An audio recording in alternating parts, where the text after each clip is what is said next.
ressurreição e vitória. Ao entregar sua preciosa vida, Cristo não teve a alegria do triunfo para animá-lo. Seu coração estava oprimido pela angústia e ferido pela tristeza. Mas não era o medo da morte a causa do seu sofrimento, e sim o peso esmagador do pecado do mundo que o separava do amor de seu Pai. Isso foi o que quebrantou o coração do Salvador, a tal ponto que determinou sua morte antes do tempo previsto. Cristo sentiu a angústia que os pecadores hão de sentir quando tiverem consciência de sua culpa e reconhecerem estar para sempre excluídos da paz e da alegria do céu. Os anjos contemplam com assombro a intensa agonia do Filho de Deus. Sua angústia mental é tão intensa que quase não sente os sofrimentos da cruz. A própria natureza se envolveu com aquela cena. O sol, que até o meio-dia havia brilhado no firmamento, de repente negou seu brilho. Em volta da cruz, tudo ficou mergulhado em trevas, como se fosse a hora mais escura da noite. Essa escuridão sobrenatural durou 3 horas completas. Um terror indescritível se apossou da multidão. As zombarias e insultos cessaram completamente. Homens, mulheres e crianças caíram por terra cheios de pavor. Relâmpagos ocasionais iluminavam a cruz e o Salvador crucificado. Todos julgavam que sua hora de retribuição havia chegado. À hora 9, as trevas se dissiparam de sobre o povo, mas ainda envolviam o Salvador como um manto. Raios flamejantes pareciam arremessar-se sobre ele ali pendurado na cruz. Foi então que exclamou em um grito desesperado: Deus meu! Deus meu! Por que me desamparaste? Mateus 27, 46. Nesse momento, a escuridão caiu sobre Jerusalém e as planícies da Judéia. Todos os olhos se voltaram para a cidade condenada e viram os raios ameaçadores da ira de Deus sendo arrojados contra ela. De repente, a sombra sobre a cruz se dissipou e, com voz clara e poderosa, que parecia ressoar por toda a criação, Jesus exclamou: Está consumado. João 19, 30. Pai, nas tuas mãos entrego o meu espírito. Lucas 23, 46. Uma luz inundou a cruz e o rosto do Salvador se tornou tão brilhante como o sol. Depois, curvando a cabeça sobre o peito, expirou. A multidão ao redor da cruz ficou paralisada e com a respiração suspensa contemplava o Salvador. Outra vez, as trevas baixaram sobre a terra e se ouviu um estrondo como um poderoso trovão, acompanhado de um terremoto.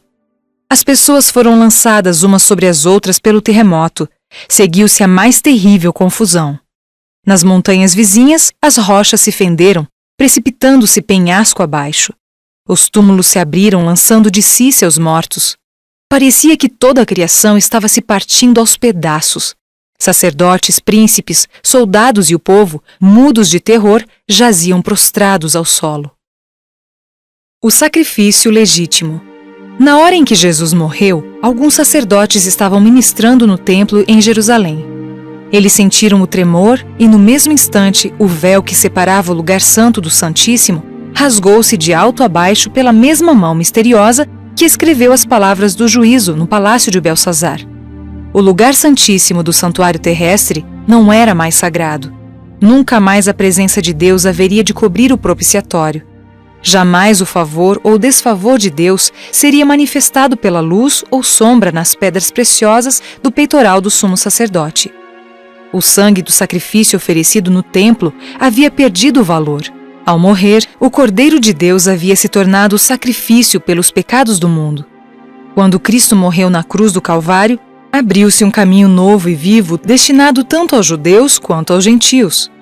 Os anjos se alegraram quando o Salvador exclamou: Está consumado. João 19, 30. O grande plano da redenção havia sido cumprido. Através de uma vida de obediência, os filhos de Adão poderiam finalmente ser exaltados à presença de Deus.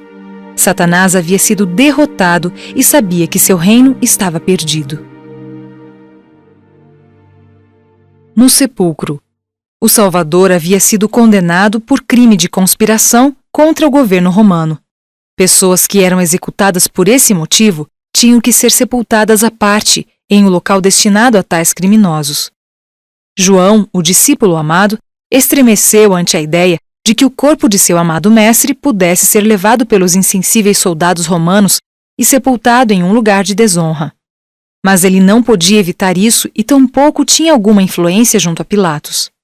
Nesse momento de indecisão, Nicodemos e José de Arimateia, homens ricos e de influência, vieram para ajudar os discípulos. Ambos eram membros do Sinédrio e conhecidos de Pilatos, e decidiram que o Salvador seria sepultado com as devidas honras. José foi à presença de Pilatos e pediu corajosamente o corpo de Jesus. Pilatos, depois de haver se informado de que Jesus estava realmente morto, concedeu-lhe o pedido. Enquanto José foi conversar com Pilatos, Nicodemos fez os preparativos para o sepultamento. Era costume, na época, embalsamar o corpo com ungüentos preciosos e especiarias e envolvê-lo com lençóis de linho. Assim, Nicodemos trouxe cerca de 50 quilos de um preparado de mirra e aloés muito caro para o corpo de Jesus. Nem a pessoa mais honrada de Jerusalém poderia receber maior respeito e honra em sua morte. Os humildes seguidores de Cristo ficaram maravilhados ao ver o interesse demonstrado por esses príncipes ricos no sepultamento de seu mestre. Homenagens póstumas. Oprimidos pela tristeza, os discípulos se esqueceram de que Jesus predissera aqueles acontecimentos. Estavam sem esperança.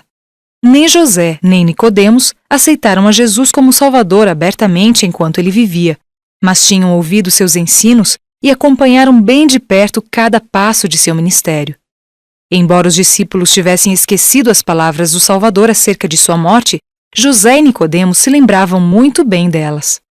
E as cenas ligadas com a morte de Jesus, que desanimaram os discípulos e abalaram sua fé, foram para esses líderes a prova incontestável de que Jesus era o Messias, levando-os a tomar uma posição firme ao seu lado.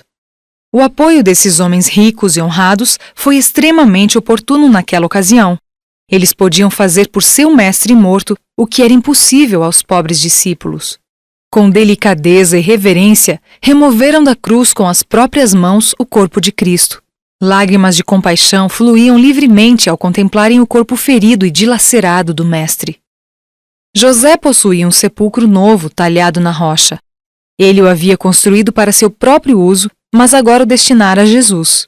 O corpo, com as especiarias trazidas por Nicodemos, foi cuidadosamente envolto em um lençol de linho e o Redentor foi levado à sepultura. Embora os príncipes do povo tivessem conseguido a morte de Cristo, não podiam ficar tranquilos. Conheciam muito bem o seu grande poder. Alguns deles estiveram presentes no túmulo de Lázaro quando Jesus o chamou de volta à vida e tremiam ao pensar que Cristo poderia ressuscitar dos mortos e aparecer diante deles. Tinham ouvido Jesus dizer à multidão que estava em seu poder depor sua vida e reavê-la, e lembraram-se de suas palavras. Destruí este santuário e em 3 dias o reconstruirei. João 2:19. E sabiam que ele se referia a seu próprio corpo.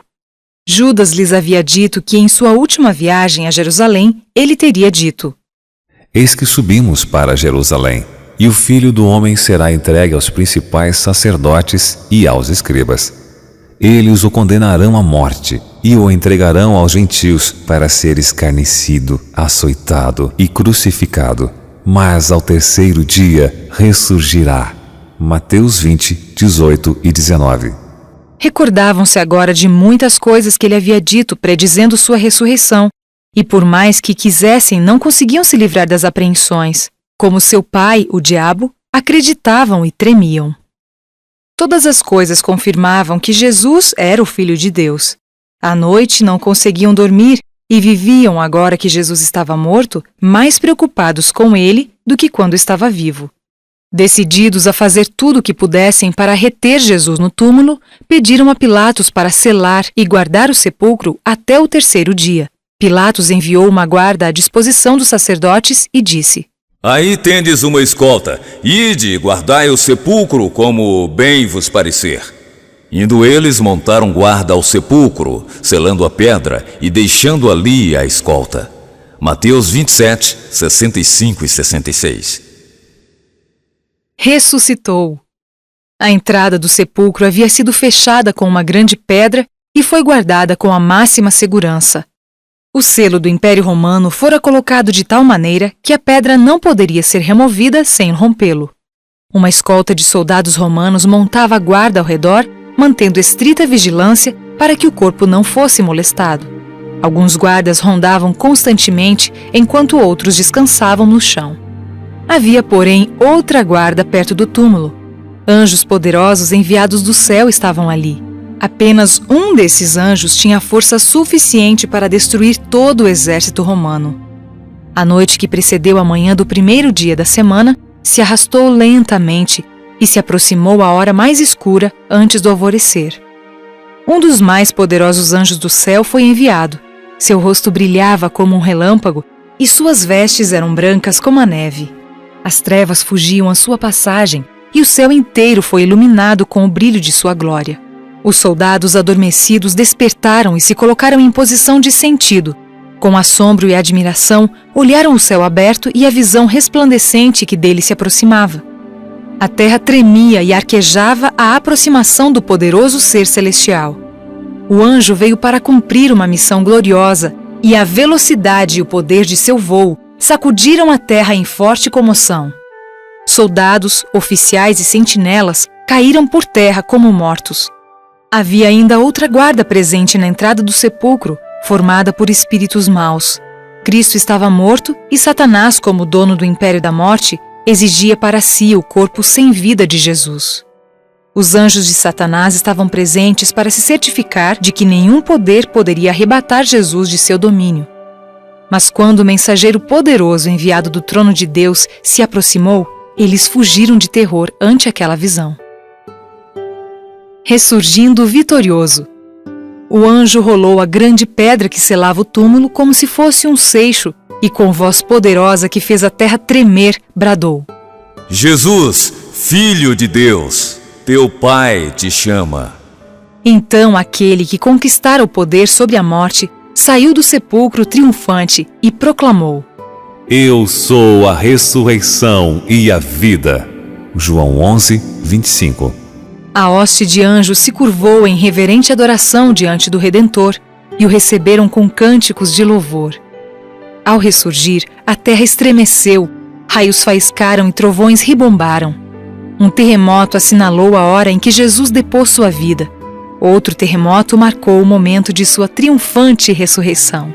Satanás ficou muito irado porque seus anjos fugiram à aproximação dos mensageiros celestiais.